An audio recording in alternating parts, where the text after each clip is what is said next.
Hello, everybody, and welcome back to Chiseled. And why do we call it Chiseled? Because we're all a work in progress. I'm your host, Rob Commodari. I'm also the author of the book Better Than You Think and co-authored the book The Next Level Your Life with Kyle Wilson and several other authors.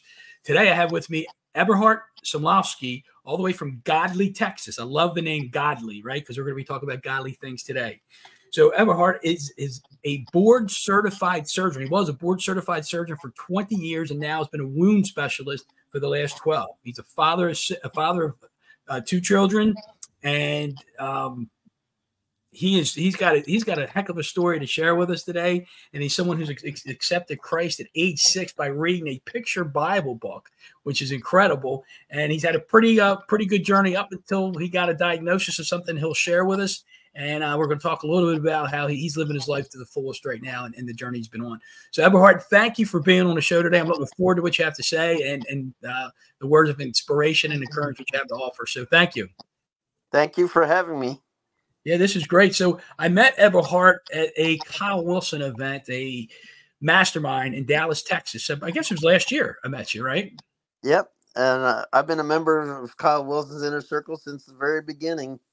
That's and it's totally because it's a place where I'd meet people that I'd never meet any other way. There you go. And how many years has that been? Do you know? Do you remember? About 8 years. 8 years. And it's a great group of people. Again, I've only been tied into it for the last maybe year plus, and it's just a great group of people and just inspiration and encouragement all the way around.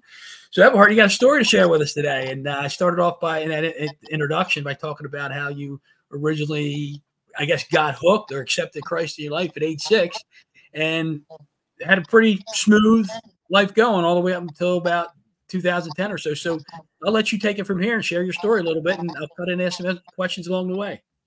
Okay. Yeah, my path was sort of unusual. My dad was a German Baptist. My mom was a Lutheran. They were raised in Germany, went through the war, and came to the United States after World War II. And when they came to the United States, they were turned off by American churches because German churches are literally funded by the state. So there's no passing of the plate. There's no, you know, uh, fundraisers and things like that. So when they came to the United States, the first thing they did was when we went to church, they wanted to separate the parents from the kids. They wanted us to go to Sunday school and parents to adult services. Well, that's not the way it's done in Europe. The family stays together in church. And then the second thing that really turned them off was the church started having fundraisers like bingo and stuff like that. And my parents just went, wait, Jesus threw the money lenders out of the church. So they were totally turned off by the church. So my dad started reading the Bible to us at home on Sundays. And that was my first introduction to the Bible. And then somewhere around age 5, 6, somebody handed me a picture Bible. And I don't know why God chose me, but I read the thing from cover to cover and immediately accepted Christ as my Savior. And my childhood was pretty uneventful. I mean, I was a good student. Um, Being a Christian and accepting the Bible, I made some um, covenants with the Lord, and it kept me out of trouble throughout my high school and college years. So I never rebelled against the Lord like a lot of young teenagers do. And I went to medical school, finished my medical school residency around age 34. And then, I was single. I had stayed out of trouble, during all that residency years. During residency, I watched literally all the surgical residents that were married get divorced because of the hours. And I'm glad I never got involved in any of that. And the story of how I met my ex-wife is a story of itself because there are so many miracles and things that happen in that we won't get into here today. But, we went through, my marriage was uneventful. Then we went through a period of 10 years of infertility treatments, which ultimately led to two beautiful children. My son Elijah, who's now 23, who's studying to be a concert performance organist, and my daughter, who's just turned 20, who is studying to be a theater for youth major with production, and she has a strong, strong heart for the Lord, which she's going to be like me. Um, I can honestly say I can't remember a time in my life where I wasn't walking with the Lord. So people talk about reborn experiences and things like that. I can't say that because I've always been with the Lord, and my daughter probably is going to be the same way because her heart for the Lord is even stronger than my heart for the Lord, and she's a much better evangelist than I am. She's talking to people about the Lord all the time. So now, during my practice, I did talk to my patients about biblical things, and I always asked my patients if they wanted to pray with them before surgery. Some did, some didn't. I left that up to them, and I wasn't judgmental. And it is what it is. My surgery career rocked along until about 20 years. It was about 2008, 2009. My left hip started going bad because of standing on hard concrete floors for years and years and years. And also, I was involved in a lot of extreme sports. I was an extreme skier, skydiver, scuba diver, did triathlons, you name it, I did it. So, um, just the usual wear and tear on my hip. So, I had surgery in 2009, and during that surgery, during positioning, they injured my ulnar nerve.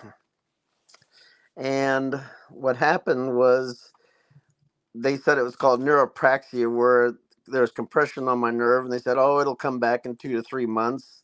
Well, here it is, 20 some years later, and the feelings never come back in my fingers. I have feeling, but they're called paresthesias. It's not normal feeling. So that was the end of my surgery career. I mean, it was one of the things where, and I'm sure I went through a period of depression, but it didn't hit me like I thought it would.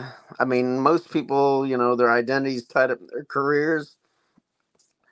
I really wasn't affected that badly in terms of emotional. Did you question God at all? Because obviously you've been walking with the Lord the whole time, and now No, you've been a surgeon for so many years, and now all of a sudden you can't. So did you question God at all during that? no, that's a discussion I've had with my associate pastor so many times about being angry with God or things like that. I can honestly say I've never been angry with God. That That's I've been disappointed in some things that have happened in my life, but I've always blamed or associated those things with other people and their free will, not God punishing me in any way. And I've never looked at my things that have happened to me as punishments. They're just things that happened to me. So then, shortly thereafter, you said you had in a side conversation. You said about 2010, and you started to. You said you never really had any challenges from the devil. Now this might have been a challenge here, but you started working with the church, and some things started happening, and then later on, obviously, you had another diagnosis. So, tell Yeah, me more about that. yeah. People talk about spiritual warfare, and I can honestly say that I never experienced spiritual warfare till about 2006 or so.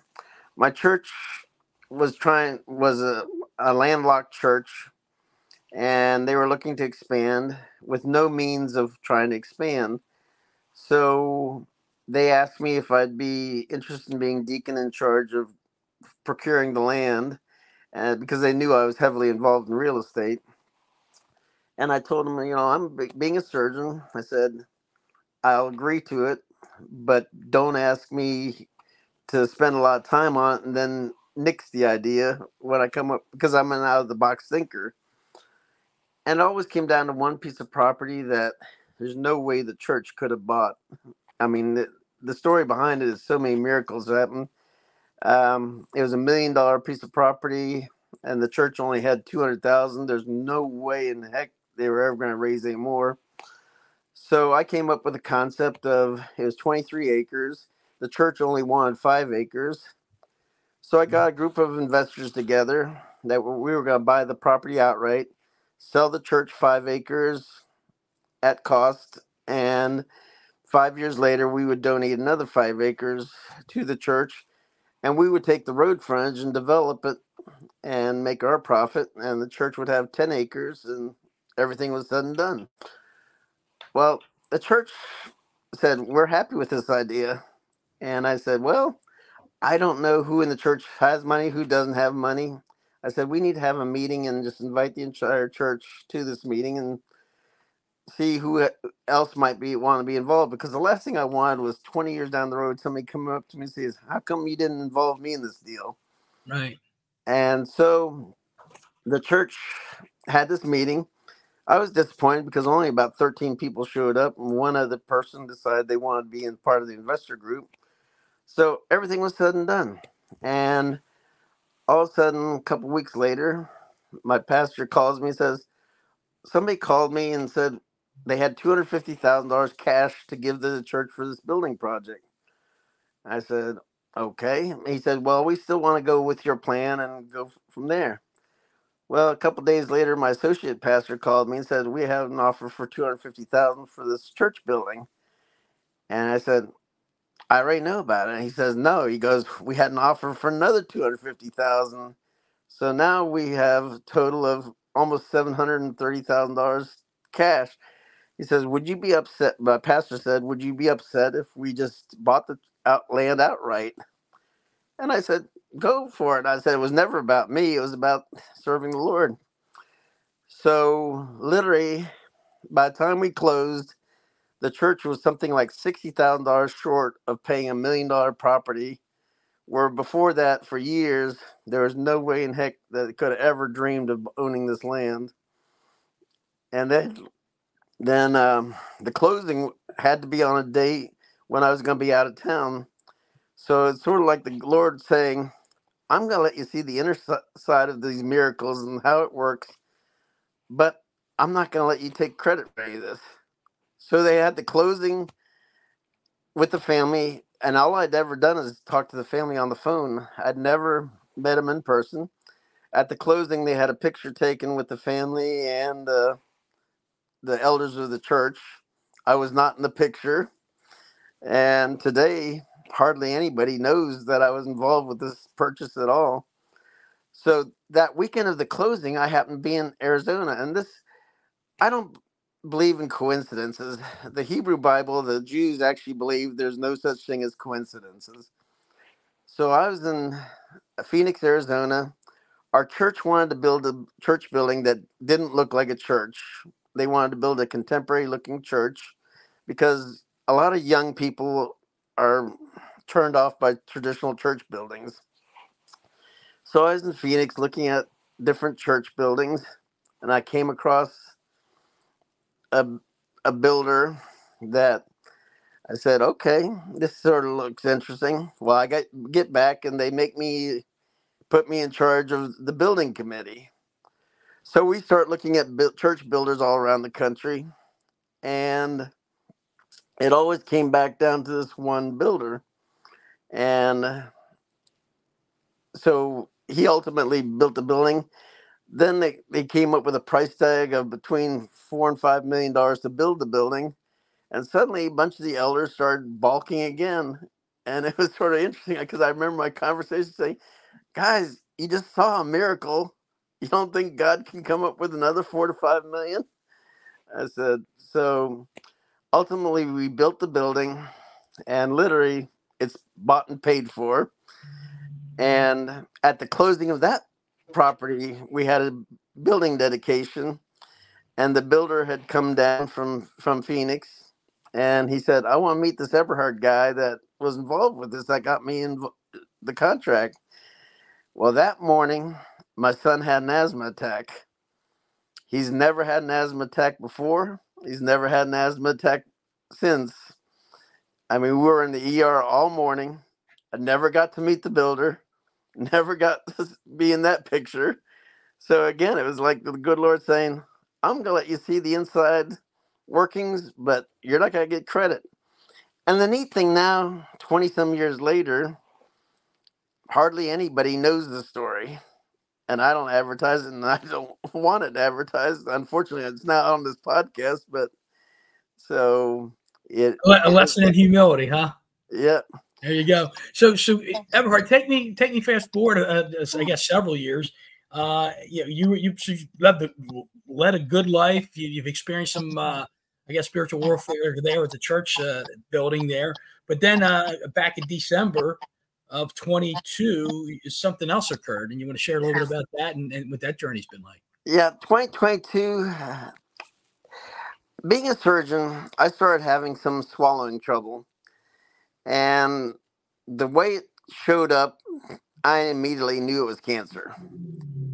Everybody else kept saying, "Nah, it's most likely a benign stricture, it's something simple," and I said, "Nah, I just know with the rapidity that it showed up, it's going to be cancer." So December 6th of 2022, I had my endoscopy. It was the same day as my dad's death couple years earlier, and I didn't even have my daughter come with me because I didn't want her hearing it from the doctor that I had cancer. I went with my associate pastor, took me, and then when we came home, we sat down and I talked to her.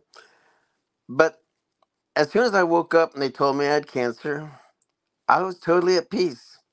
I mean, I literally said to the Lord, I mean, this is yours, Lord. I can't deal with it.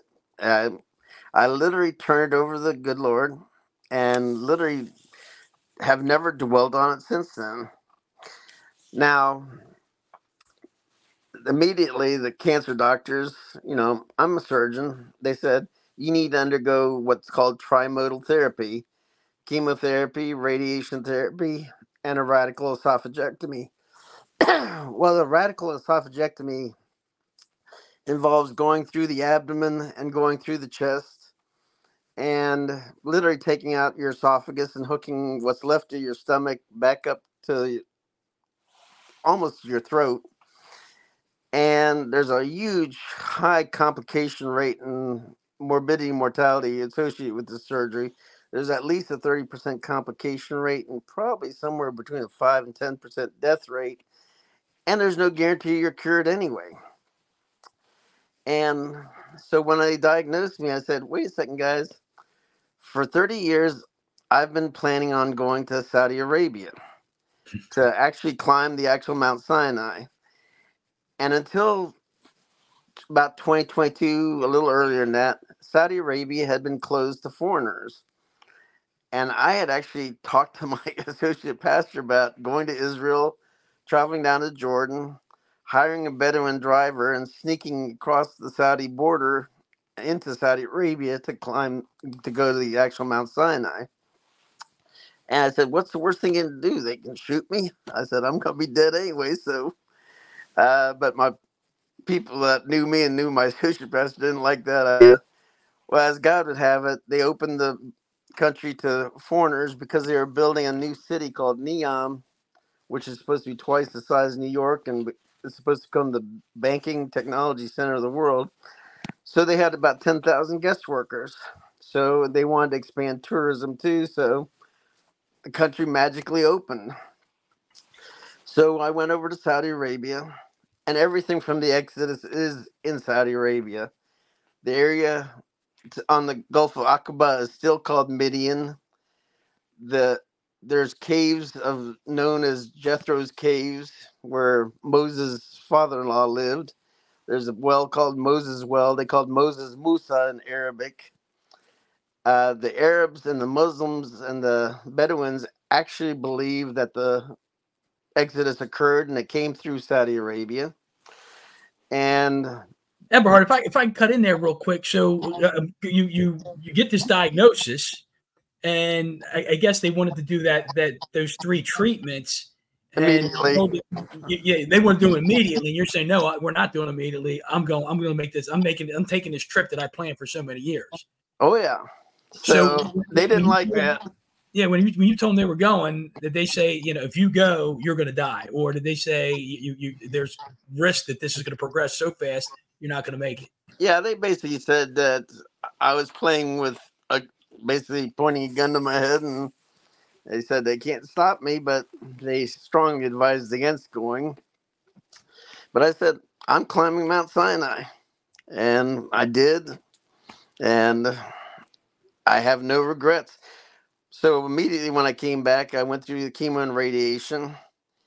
And even before, as soon as I got the diagnosis, I'd been reading about alternative therapies and what else is out there. That's- And I'd come across, ivermectin and fenbendazole, which are two anti-helminth drugs which have shown to show some promise in cancer treatment. So I started taking those before I went on the trip, and some of my symptoms got a little better even before I came back.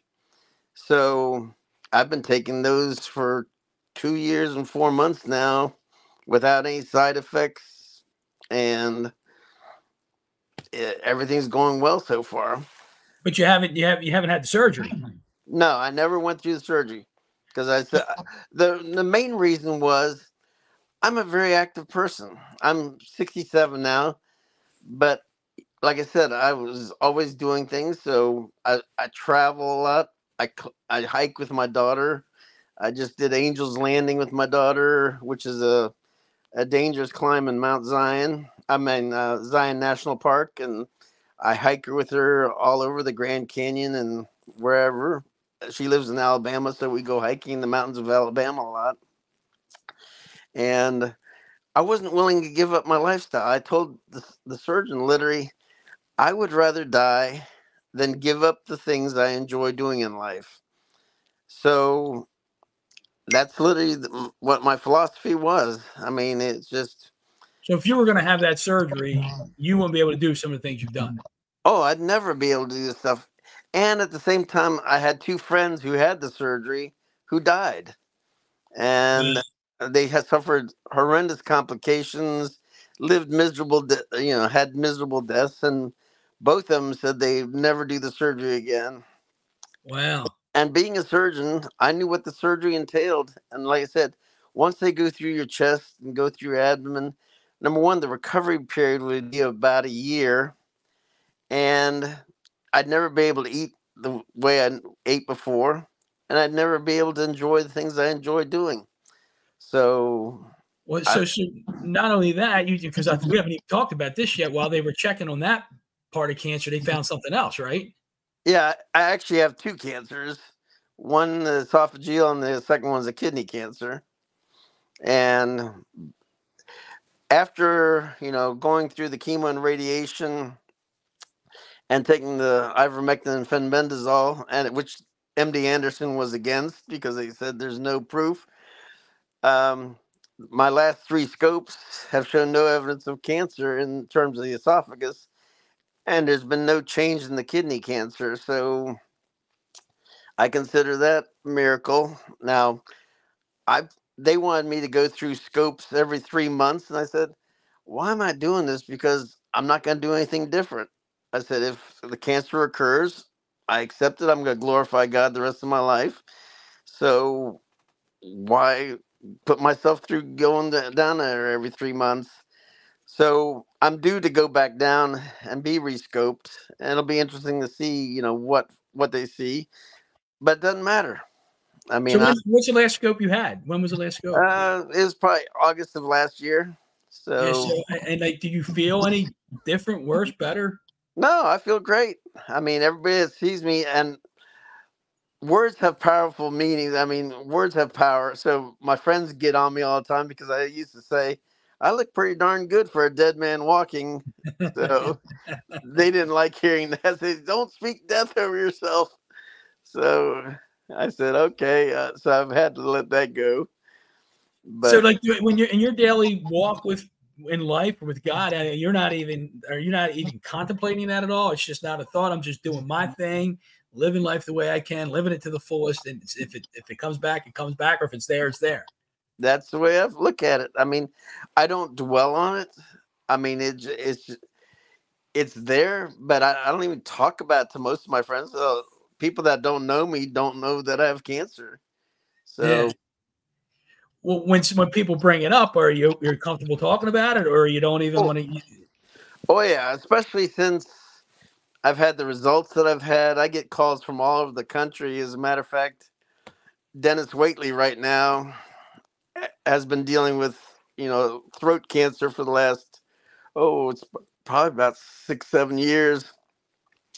and we've been talking about what treatment I've been doing, and it's sort of personal, but he's interested in what I was doing, so I'm gonna leave it at that.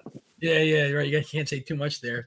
So Yeah. then, in this journey over the last it's not even 2 years. What are your conversations been with God along the way? Again, I don't blame God. I mean, it's just I wasn't looking for blame. I said, what are conversations? Anything at all? I, it's. I've always been a Bible student, so it's made me more reflective. I mean, so I read the Bible more. I I've always looked at the Bible as a history book, and like I said, this last spring I was in Israel, and so I got to. That was my fifth trip to Israel, so I got to see a lot of things that just everything has just been solidified in my mind that the Bible is actually true, that there's the things that are talked about in the Bible, including miracles, all happened. So I've just accepted all that. And like I said, we talked a little bit about some of the insights I've had. Like when I was in Saudi Arabia, one of my prayers has always been, Lord, let me see things that other people don't see. So my Bedouin driver, I hired a Bedouin driver, even though I was part of a tour, and he took us out in the desert where his family's lived for hundreds of years. And he showed us some areas where the Bedouins had been digging, looking for gold that was left behind by the Israelites. And I asked him, I said, have you guys found anything? And he says, I can't tell you because the Saudi government would mess with us for even looking. And that tells me, yeah, they found stuff. But we were in this one area out in the middle of nowhere. And he said, well, besides digging, we found some ancient writings on some, piece of rock, but we weren't interested in any of that stuff. So we just didn't even mess with it. So I said, okay, Lord, if there's something here to be found, let me find it. So literally, I started turning over rocks in the desert out in the middle of nowhere. I mean, there's thousands and thousands and thousands, millions of rocks. And I turned over a rock, and the third rock I turned over has Proto-Hebraic writing on it from 3,500 years ago, about the time of the Exodus. That's crazy. So, I mean, what are the odds of that? It's not a coincidence. I mean, so. And we were talking, but you weren't allowed to take that with you, right? No, I could. That's because it's an antiquity. I had to leave it behind. And they had some trouble translating some of it because some of the words are obscured. So some of the letters are obscured. But so it's still in Saudi Arabia. I mean, it'll be there for eternity, and who knows if it'll ever be translated. But I think just out of curiosity, do you get credit for that discovery at all? I'm sure it's not that important. So and my name's not associated with it. So again, it's one of those things that it's just there. Yeah, yeah. I was just going to say there's a pattern of not getting acknowledgement for things. But it's all good. And we talked about, too, that I was in Tiberias, and, I read the Bible, and there's no record of Jesus ever going to Tiberias. He was in Capernaum, which is about 2 or 3 miles away. He was in Nazareth, which is a couple miles away. But he never went to Tiberias. And that's because Herod Antipas had a party palace in Tiberias. And he had actually built a city on an ancient Jewish graveyard, which is taboo in Jewish tradition. And he was hated by the Jewish people for that. But he built a big city there with an amphitheater and theater. And it's really never been excavated because it's just not one of those historical sites that people took interest in. So when I was in Tiberias, I'd been reading. I've read Mark 6. It talks about the death of John the Baptist. So on this tour, my friend and I, it gets light about 4:30, 5 o'clock in the morning. So my friend and I, they called me Squirrel because I was always off doing things on my own. We started exploring Tiberias, or the ancient part of Tiberias, early in the morning and late at night. and we came across the amphitheater in an old um, Roman bathhouse. And as I was studying, Mark 6, a lot of Israel or Middle Eastern history uh, sites were labeled by Empress Helena in about 300 some AD, who was the mother of Constantine the Great. She was an empress, and she went around the Middle East naming sites, and she got a lot of sites wrong.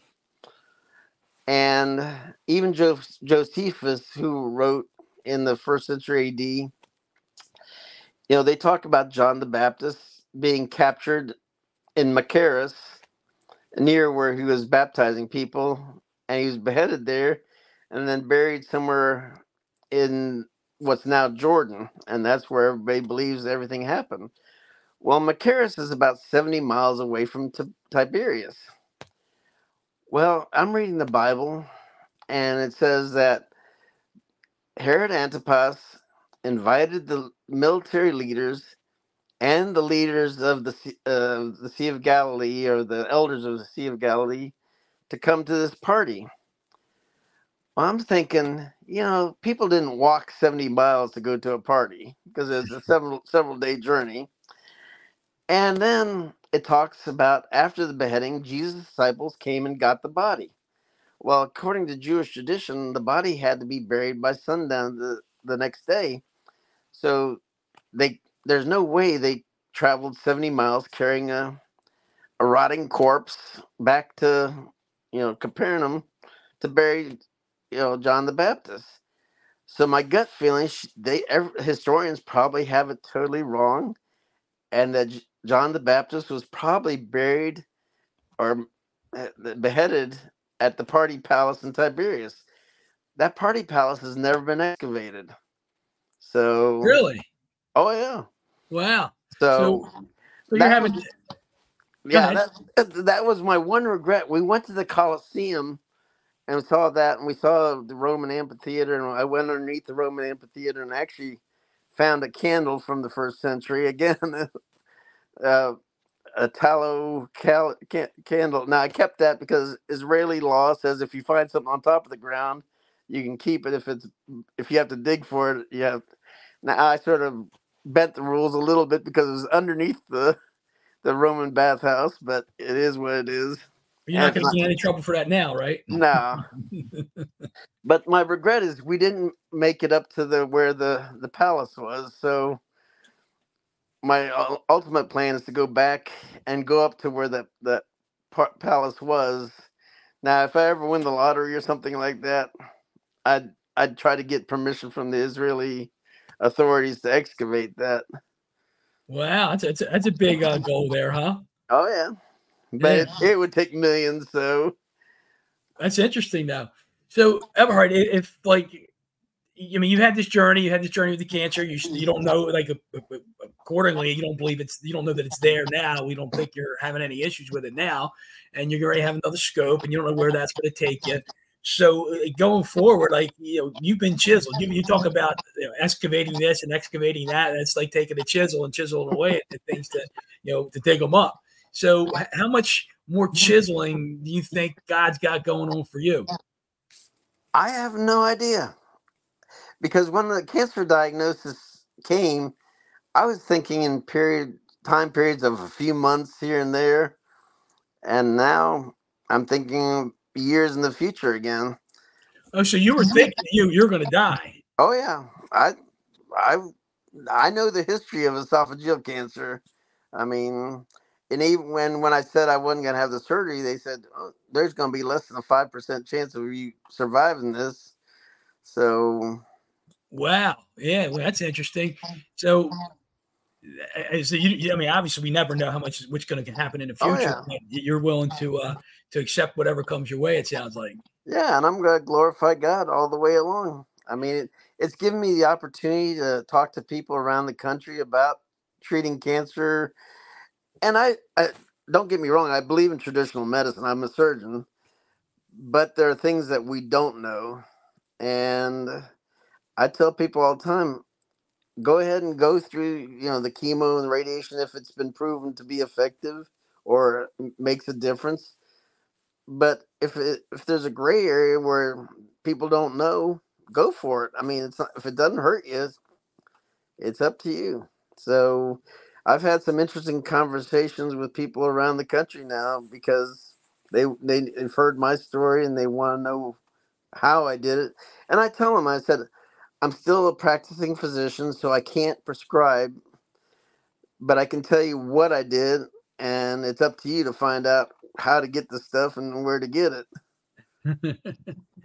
Wow, that's pretty good stuff, man. So I mean, just like going forward, I mean, what are some of your big goals? Because let me ask you this question. You said a few times, you said glorify God, right? So I think of the book of Job, and he went through hell and back and Oh yeah. continued to glorify God. So how does Eberhard glorify God? What does that mean? To me, it means living life to the fullest and letting people see how I live my life, including my spiritual life.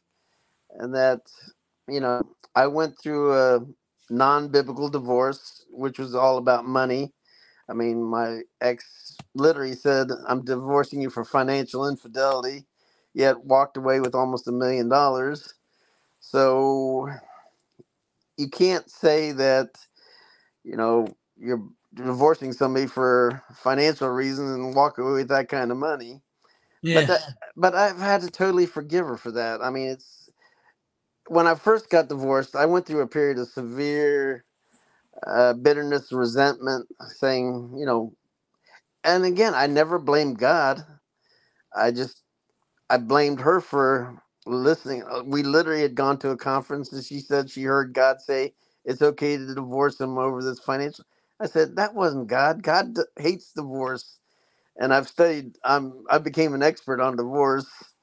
So there's nowhere in the Bible that says that divorce is acceptable. In Jesus' time, the only grounds for divorce were adultery, physical abuse, or abandonment. And it's only later that people started accepting divorce for any reason. And unfortunately, she claimed to be a Christian, or she is a Christian. And 50% of Christian marriages end up in divorce now. yeah. So we're no better off than them. But I honestly can say I never blamed God for the divorce. I blamed her listening to either demons or Satan himself. And one of the things I recently learned, studying back to all the way back to Genesis, when Adam and Eve were in the garden, God gave Adam dominion over all the creatures of the world, including the creepy things. And then he created woman, who's supposed to be a suitable helpmate. Well, they're in the Garden of Eden looking at this tree of, knowledge.